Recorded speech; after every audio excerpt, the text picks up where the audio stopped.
Mi madrastra regaló mi PlayStation 4 mientras yo estudiaba fuera, sin imaginar que la casa donde vivía ya era mía. Ese fue el momento exacto en el que algo dentro de mí hizo clic. Si ella iba a tratar mis cosas como basura, yo iba a recordarle de quién era el techo que tenía encima. Para entender cómo llegamos ahí tengo que retroceder unos años. Soy hijo único. Crecí viendo a mis papás como una pareja de libro. Se conocieron en la universidad, se casaron jóvenes y, aunque discutían, siempre terminaban riéndose en la cocina. Mi mamá se limpiaba las manos en el mandil. Mi papá la abrazaba por la espalda y yo los miraba pensando que la vida adulta era eso, rutina y cariño mezclados. Todo se rompió cuando a mi mamá le detectaron cáncer de ovario. Tenía 55 años y de un día para otro, la casa dejó de oler a comida recién hecha y empezó a oler a hospital y desinfectante. Mi papá, que siempre había sido un hombre serio pero firme, se volvió una sombra, trabajaba en el banco, salía corriendo al hospital y dormía en la silla de acompañante con la corbata suelta y los ojos rojos. Ahí apareció ella, la enfermera de mi mamá. La llamaré Grace. La primera vez que la vi estaba acomodando las almohadas con una sonrisa suave. Tenía esa voz dulce que suena perfecta cuando alguien está destrozado. Le traía té a mi papá, lo obligaba a comer algo del cafetín. Le ponía una mano en el hombro y le repetía que tenía que cuidarse porque mi mamá lo necesitaba fuerte. Yo tenía 17 años. Estaba en mi último año de preparatoria y peleaba una beca para estudiar química en el extranjero. Entre tareas, exámenes y visitas al hospital empecé a notar detalles que mi papá no veía. Grace alargaba su turno, si él estaba ahí, le preguntaba por mí, por la casa, por cómo habían construido su vida juntos. Siempre decía que mi mamá era admirable y que la vida era injusta con la gente buena. Sonaba muy bonito, casi demasiado. Cuando mi mamá murió, meses después, fue como si hubieran apagado la casa desde dentro. Mi papá dejó de cocinar, dejó de poner música, dejó de hablar de otra cosa que no fueran trámites. Grace siguió presente, ahora por teléfono. Llamaba para saber cómo estaba, para recordarle citas pendientes, para preguntar si estaba comiendo bien. Yo escuchaba su voz desde mi cuarto y sentía un nudo en el estómago. Una mezcla rara de gratitud y desconfianza, mientras yo estudiaba para mis exámenes finales y veía los papeles de la beca avanzar. La figura de Grace se fue quedando pegada a nuestra rutina sin estar físicamente en la casa. Era la voz que sonaba cada semana en el teléfono fijo, la que se ofrecía a acompañar a mi papá a trámites y consultas, la que se despedía del llamándolo mi querido con una confianza que a mí me sonaba demasiado rápida. Yo, desde la puerta de mi cuarto, sabía que algo estaba cambiando, pero todavía no alcanzaba a ver hasta dónde iba a llegar. En mi familia, y también por cultura, el hijo no le dice al padre con quién puede rehacer su vida, aunque por dentro una voz me gritaba que tuviera cuidado. Por fuera era el hijo correcto, que no opina donde no le toca. Veía a mi papá hundirse, y, al mismo tiempo, veía como la presencia de Grace lo levantaba un poco del fondo. Al cumplirse un año de la muerte de mi mamá, las llamadas cambiaron de tono. Grace dejó de marcar solo para preguntar cómo estaba y empezó a invitarlo a tomar café. A salir un rato para despejarse, pasaron de verse en el hospital a encontrarse en cafeterías y parques. Mi papá me lo contó con culpa y esperanza mezcladas. Se sentía raro, casi infiel a la memoria de mi mamá. Pero también vivo por primera vez en mucho tiempo. Para entonces yo ya tenía asegurada la beca completa para estudiar química fuera del país. Entre exámenes y trámites, lo veía arreglarse frente al espejo para salir con Grace. Les tomó pocos meses pasar de nos estamos conociendo a estamos pensando en casarnos. Como si el duelo hubiera acelerado todo. La noche en que me dio la noticia está grabada en mi memoria. Estábamos en la sala, con las fotos familiares en las paredes. Me preguntó qué pensaba. No si estaba de acuerdo, solo qué pensaba. Respiré hondo y le dije que, si se sentía acompañado y menos triste. Yo no iba a atravesarme, no me atreví a decirle que algo en ella no me cuadraba, solo le pedí que no borrara lo que había construido con mi mamá. Después de la boda, la salud de mi papá siguió cayendo. No fue un drama de película, fue un desgaste lento, más consultas, más pastillas, menos energía. En una de mis visitas, ya estudiando fuera, me llamó a su despacho, cerró la puerta y me miró con una seriedad distinta. Hijo, ¿qué necesitas para estar bien en esta vida? Me preguntó. Me dejó sin respuesta. Le dije que tenía beca, que podía trabajar, que era joven. Le recordé que tenía hermanas y sobrinos. Él escuchó en silencio, con las manos entrelazadas. Al final solo asintió, me abrazó más fuerte de lo normal y cambió de tema. Yo volví a la universidad con la sensación clara de que esa pregunta había sido una despedida disfrazada. Un año después, mi papá murió. Tenía 59 años. Viajé de regreso casi en automático, con el estómago hecho nudo. Grace estaba ahí, llorando, repitiendo que la vida era injusta y que él había sido el amor de su vida. Yo lloré por él, por mi mamá y por la versión de familia que ya no existía. Luego llegaron los trámites. El abogado leyó el testamento. Mi papá dejó una parte de sus ahorros a sus hermanas y a mis primos. A mí me dejó una cantidad de dinero importante, sobre todo la casa grande, de 5 habitaciones, a mi nombre. En las escrituras quedaba claro, yo era el dueño. A Grace le dejó casi todo lo demás, la mayor parte del dinero, inversiones, ahorros de toda una vida en el banco. En la práctica, ella se quedó con cientos de miles de dólares. Ahí entendí lo que había querido equilibrar, asegurar mi futuro con la casa y, al mismo tiempo, no dejar desprotegida a la mujer que lo había acompañado en su último tramo. Los meses siguientes fueron un limbo extraño. Yo seguía en la universidad con la beca y el dinero que me había dejado. Grace se quedó viviendo en la casa, porque era donde tenía sus cosas y porque nadie iba a echarla en pleno duelo. Legalmente, la propiedad era mía. En la práctica, ella actuaba como si fuera su dueña. Cada vez que regresaba de visita, notaba cambios pequeños pero constantes. Un cuadro de mi mamá menos, una foto que desaparecía, un mueble renovado, sin consultarme. Grace hablaba de nuestra casa. Hacía planes, comentaba que quizá ampliaría la terraza para cuando vengan los nietos. En esas conversaciones, yo aparecía como un invitado que algún día tendría su propio departamento en otro lado. Yo no quería vivir peleando. Tenía clases, prácticas, el reto de adaptarme a otro país. Así que marqué distancia. Usaba la casa como base cuando volvía. Dormía un par de noches en el cuarto que había sido mío, veía a mis primos. Revisaba el correo y me iba. Grace mantenía la fachada de madrastra amable pero condescendiente, recordándome que allí tenía un lugar cuando quisiera. Con el tiempo empecé a notar algo más inquietante. Como nunca le pedía dinero ni le reclamaba nada, Grace parecía convencida de que yo estaba bien por mi cuenta y que, tarde o temprano, renunciaría también a la casa. Hablaba de mi futuro como si la propiedad fuera un regalo pendiente para ella. cuando vendas esta casa y compres otra para ti cuando ya no necesites este lugar. Nunca contemplaba la posibilidad de que mi plan fuera quedármela. Yo, desde la distancia, la dejé alimentar esa fantasía en silencio. Sabía que, en algún momento, iba a tener que recordarle, con papeles en la mano, a quién pertenecía realmente esa casa. Lo que no sabía era que la chispa que lo encendería todo no sería una gran pelea ni un juicio, sino algo tan pequeño como una consola de videojuegos que ella decidió regalar sin siquiera preguntarme. La primera vez que entendí hasta dónde llegaba la desfachatez de Grace fue una tarde de verano, cuando regresé a mi casa y descubrí que yo era el invitado y ella la dueña. Apenas me bajé del taxi, vi un coche desconocido en el garaje, justo en el lugar donde mi papá solía dejar el suyo. Entré con mis llaves, todavía con la mochila de la universidad al hombro, y la escena me sacudió. El sillón donde mi mamá se sentaba a leer ya no estaba. En su lugar había un sofá gris con cojines nuevos. En la mesa de centro había latas vacías, platos con restos de comida y risas. Grace apareció desde la cocina con un vaso en la mano y una sonrisa demasiado grande. A su lado venía un hombre que no había visto en mi vida, unos pocos años mayor que yo, camisa desabotonada, reloj brillante, mirada de alguien que se siente cómodo en casa ajena.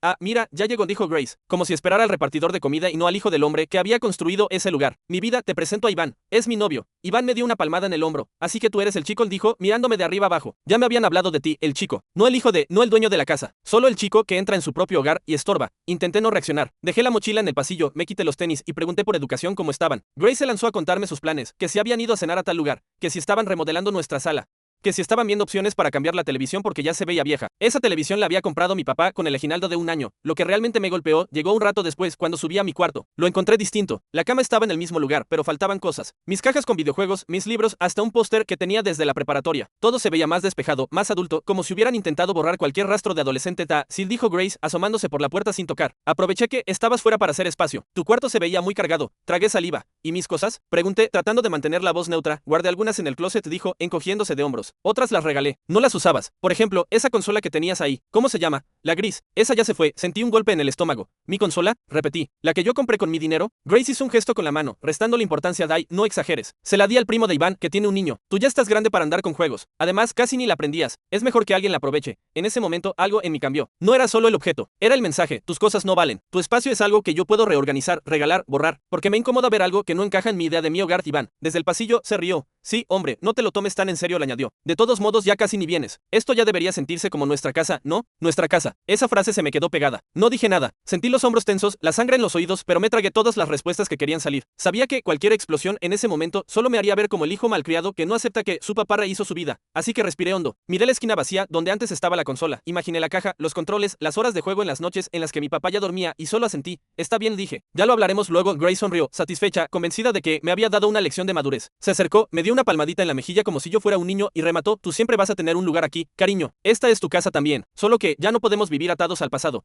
Yo, mientras tanto, empezaba a entender que lo que ella llamaba pasado eran, en realidad, las últimas huellas de mi familia en esa casa. Esa misma noche, cuando se fueron a dormir, me senté en el escritorio que alguna vez fue de mi papá. Abrí la laptop y cambié todas las contraseñas de la red, del correo de la casa y de los servicios que seguían a su nombre. No dije nada, no hice reclamos, solo empecé a recuperar, en silencio, el control de lo que seguía estando a mi alcance. Todavía no tenía un plan claro, pero algo estaba decidido. Si Grace iba a tratar mis cosas como si fueran suyas, yo iba a recordarle, tarde o temprano, que el único nombre que aparecía en las escrituras de esa casa era el mío.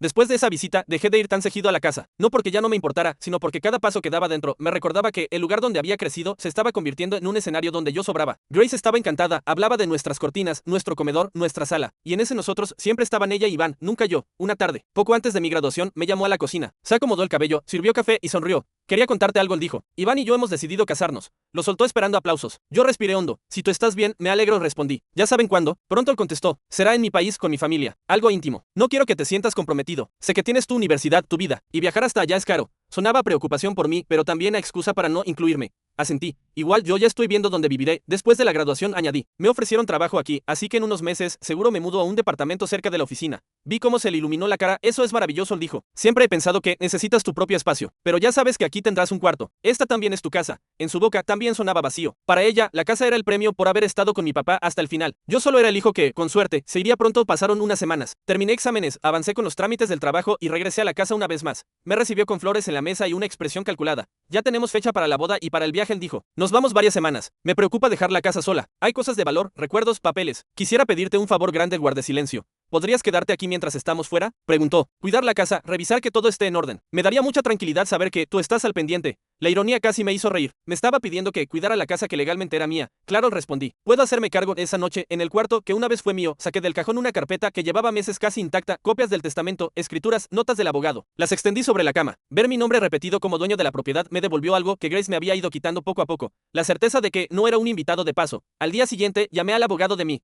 Papá, le conté que Grace se iba de viaje y que me había pedido cuidar la casa. Quiero saber con claridad qué puedo hacerle, dije. No quiero problemas, pero tampoco quiero seguir actuando como si no tuviera derechos. Me escuchó con calma. La casa es tuya, respondió. Puedes vivir ahí o rentarla si lo deseas. Mientras respetes las pertenencias de Grace, estás dentro de la ley. Ella no puede impedir que uses tu propiedad. Colgué sintiendo, por primera vez, que la balanza estaba de mi lado. No estaba planeando una traición. Estaba dejando de sostener una mentira. Los días previos al viaje, Grace parecía más ligera. Me hablaba de los vestidos que vería, de la comida de su país, de que le emocionaba empezar una nueva etapa con Iván. Entre líneas, daba por hecho que, cuando regresara, la casa seguiría siendo el escenario perfecto para su vida. El día del vuelo la acompañé al aeropuerto. Ella arrastraba 2 maletas grandes. Iván iba con una sonrisa satisfecha. Antes de entrar a la fila de seguridad, Grace me abrazó. ¿Cuida mucho la casa? Sí, susurró. Sabes que aquí está todo lo que me queda de tu papá. Sentí una punzada. Todo lo que quedaba de mi papá no estaba solo en esas paredes, sino también en la decisión que le había tomado al firmar las escrituras. No te preocupes, dije. Yo me encargo. La vi alejarse, perderse entre otros viajeros. Cuando en las pantallas apareció el anuncio de que su vuelo había despegado, me quedé un momento quieto, con el teléfono en la mano. Ahí entendí que tenía 2 opciones: seguir permitiendo que Grace actuara como dueña de algo que no le pertenecía, o empezar a comportarme como el propietario que mi papá había querido que fuera. Abrí la aplicación de mensajes y escribí el primer texto que convertía esa idea en un hecho. Era para mi abogado, para decirle que necesitábamos hablar de contratos de renta. Grace creía que me había dejado cuidando su casa durante sus vacaciones, pero en realidad acababa de dejarme el escenario perfecto para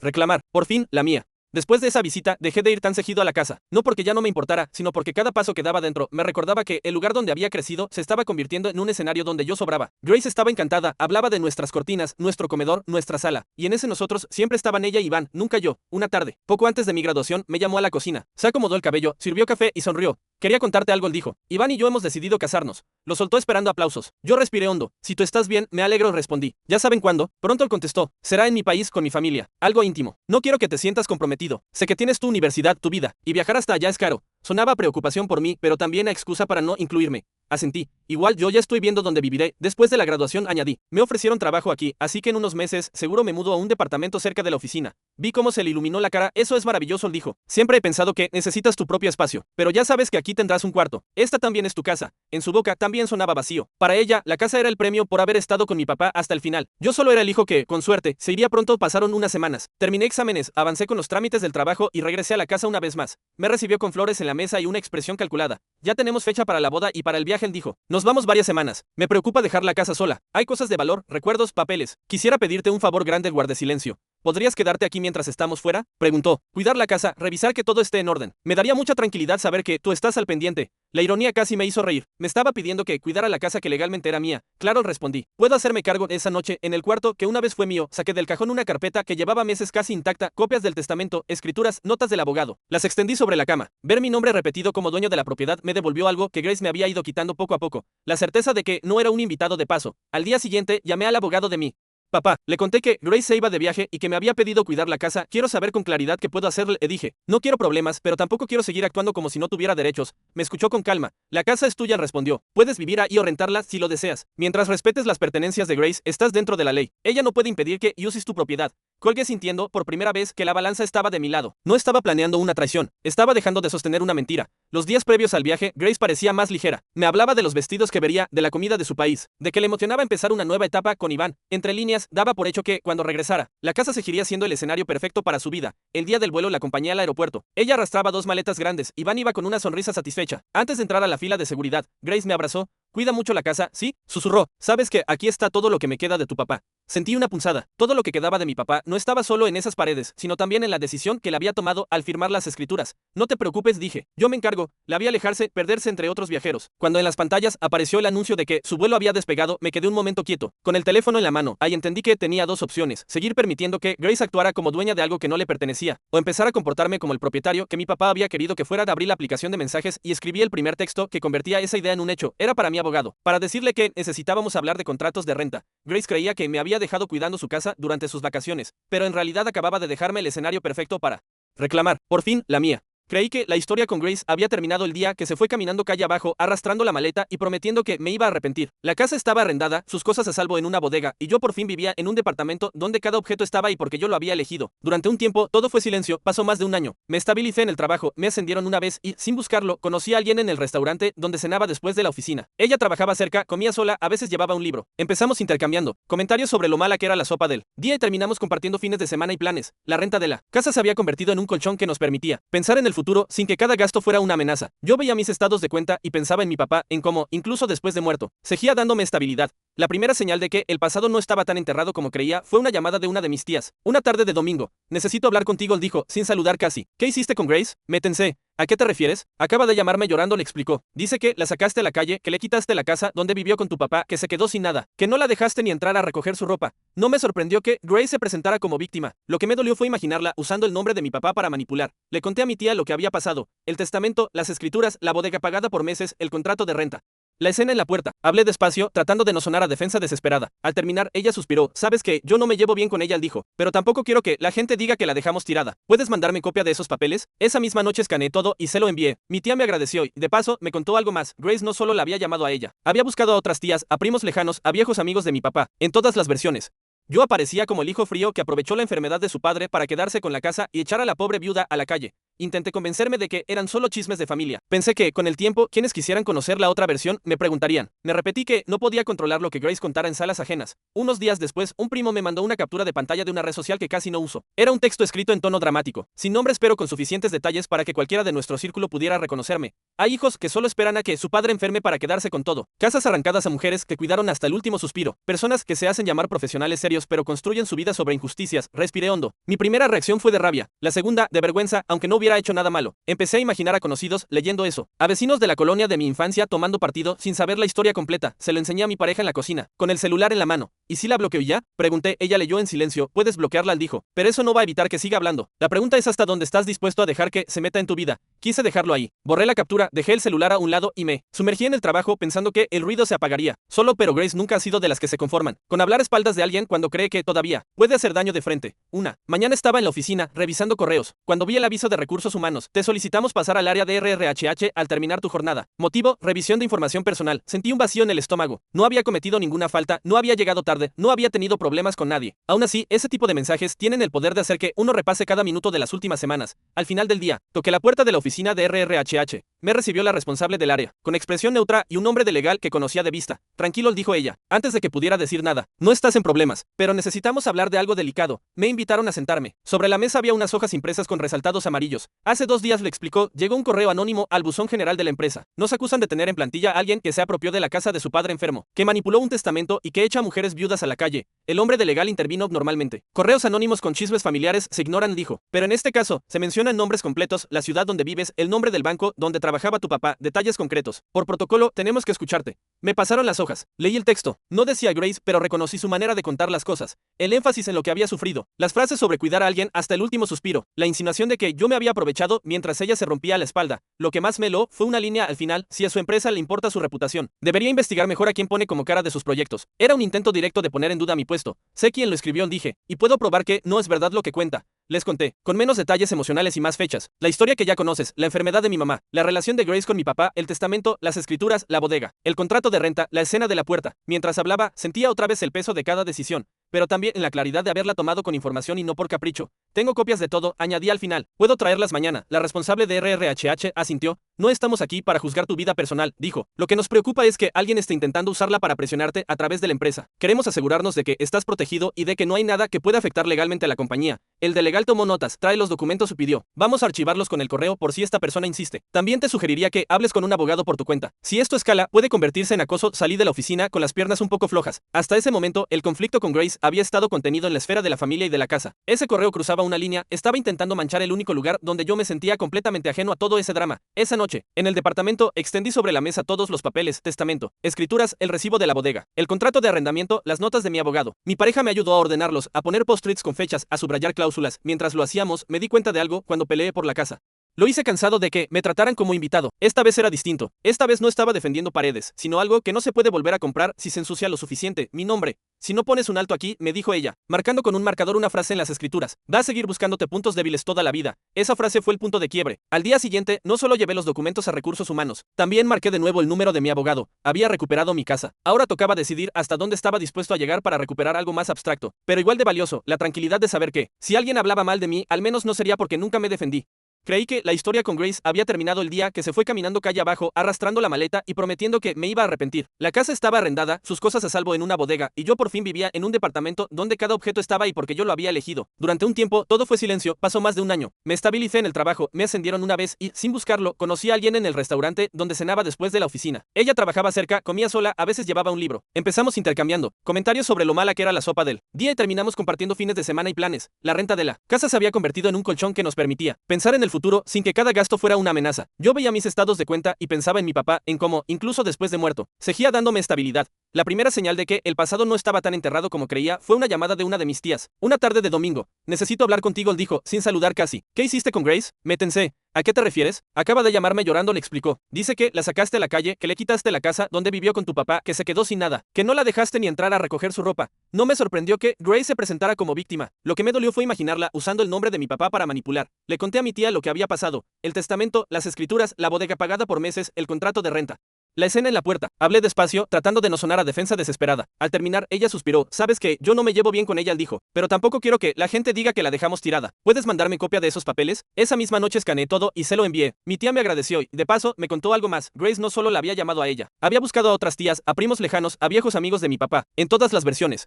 Yo aparecía como el hijo frío que aprovechó la enfermedad de su padre para quedarse con la casa y echar a la pobre viuda a la calle. Intenté convencerme de que eran solo chismes de familia. Pensé que, con el tiempo, quienes quisieran conocer la otra versión me preguntarían. Me repetí que no podía controlar lo que Grace contara en salas ajenas. Unos días después, un primo me mandó una captura de pantalla de una red social que casi no uso. Era un texto escrito en tono dramático, sin nombres pero con suficientes detalles para que cualquiera de nuestro círculo pudiera reconocerme. Hay hijos que solo esperan a que su padre enferme para quedarse con todo. Casas arrancadas a mujeres que cuidaron hasta el último suspiro. Personas que se hacen llamar profesionales serios pero construyen su vida sobre injusticias. Respiré hondo. Mi primera reacción fue de rabia. La segunda, de vergüenza, aunque no hubiera hecho nada malo. Empecé a imaginar a conocidos leyendo eso. A vecinos de la colonia de mi infancia tomando partido sin saber la historia completa. Se lo enseñé a mi pareja en la cocina, con el celular en la mano. ¿Y si la bloqueo ya? Pregunté. Ella leyó en silencio. Puedes bloquearla, dijo. Pero eso no va a evitar que siga hablando. La pregunta es hasta dónde estás dispuesto a dejar que se meta en tu vida. Quise dejarlo ahí. Borré la captura, dejé el celular a un lado y me sumergí en el trabajo pensando que el ruido se apagaría. Solo pero Grace nunca ha sido de las que se conforman con hablar a espaldas de alguien cuando cree que todavía puede hacer daño de frente. Mañana estaba en la oficina revisando correos cuando vi el aviso de recursos humanos. Te solicitamos pasar al área de RRHH al terminar tu jornada. Motivo, revisión de información personal. Sentí un vacío en el estómago. No había cometido ninguna falta, no había llegado tarde, no había tenido problemas con nadie. Aún así, ese tipo de mensajes tienen el poder de hacer que uno repase cada minuto de las últimas semanas. Al final del día, toqué la puerta de la oficina de RRHH. Me recibió la responsable del área, con expresión neutra y un nombre de legal que conocía de vista. Tranquilo, dijo ella, antes de que pudiera decir nada. No estás en problemas, pero necesitamos hablar de algo delicado. Me invitaron a sentarme. Sobre la mesa había unas hojas impresas con resaltados amarillos. Hace 2 días, le explicó, llegó un correo anónimo al buzón general de la empresa. Nos acusan de tener en plantilla a alguien que se apropió de la casa de su padre enfermo, que manipuló un testamento y que echa a mujeres viudas a la calle. El hombre de legal intervino normalmente. Correos anónimos con chismes familiares se ignoran, dijo. Pero en este caso, se mencionan nombres completos, la ciudad donde vives, el nombre del banco donde trabajaba tu papá, detalles concretos. Por protocolo, tenemos que escucharte. Me pasaron las hojas. Leí el texto. No decía Grace, pero reconocí su manera de contar las cosas. El énfasis en lo que había sufrido. Las frases sobre cuidar a alguien hasta el último suspiro. La insinuación de que yo me había aprovechado mientras ella se rompía la espalda. Lo que más me heló fue una línea al final. Si a su empresa le importa su reputación, debería investigar mejor a quién pone como cara de sus proyectos. Era un intento directo de poner en duda mi puesto. Sé quién lo escribió, dije, y puedo probar que no es verdad lo que cuenta. Les conté, con menos detalles emocionales y más fechas, la historia que ya conoces, la enfermedad de mi mamá, la relación de Grace con mi papá, el testamento, las escrituras, la bodega, el contrato de renta, la escena de la puerta. Mientras hablaba, sentía otra vez el peso de cada decisión, pero también en la claridad de haberla tomado con información y no por capricho. Tengo copias de todo, añadí al final. Puedo traerlas mañana. La responsable de RRHH asintió. No estamos aquí para juzgar tu vida personal, dijo. Lo que nos preocupa es que alguien esté intentando usarla para presionarte a través de la empresa. Queremos asegurarnos de que estás protegido y de que no hay nada que pueda afectar legalmente a la compañía. El delegal tomó notas, trae los documentos y pidió. Vamos a archivarlos con el correo por si esta persona insiste. También te sugeriría que hables con un abogado por tu cuenta. Si esto escala, puede convertirse en acoso. Salí de la oficina con las piernas un poco flojas. Hasta ese momento, el conflicto con Grace había estado contenido en la esfera de la familia y de la casa. Ese correo cruzaba una línea, estaba intentando manchar el único lugar donde yo me sentía completamente ajeno a todo ese drama. Esa noche, en el departamento, extendí sobre la mesa todos los papeles, testamento, escrituras, el recibo de la bodega, el contrato de arrendamiento, las notas de mi abogado. Mi pareja me ayudó a ordenarlos, a poner post-its con fechas, a subrayar cláusulas. Mientras lo hacíamos, me di cuenta de algo cuando peleé por la casa. Lo hice cansado de que me trataran como invitado. Esta vez era distinto. Esta vez no estaba defendiendo paredes, sino algo que no se puede volver a comprar si se ensucia lo suficiente. Mi nombre. Si no pones un alto aquí, me dijo ella, marcando con un marcador una frase en las escrituras. Va a seguir buscándote puntos débiles toda la vida. Esa frase fue el punto de quiebre. Al día siguiente, no solo llevé los documentos a recursos humanos, también marqué de nuevo el número de mi abogado. Había recuperado mi casa. Ahora tocaba decidir hasta dónde estaba dispuesto a llegar para recuperar algo más abstracto, pero igual de valioso, la tranquilidad de saber que, si alguien hablaba mal de mí, al menos no sería porque nunca me defendí.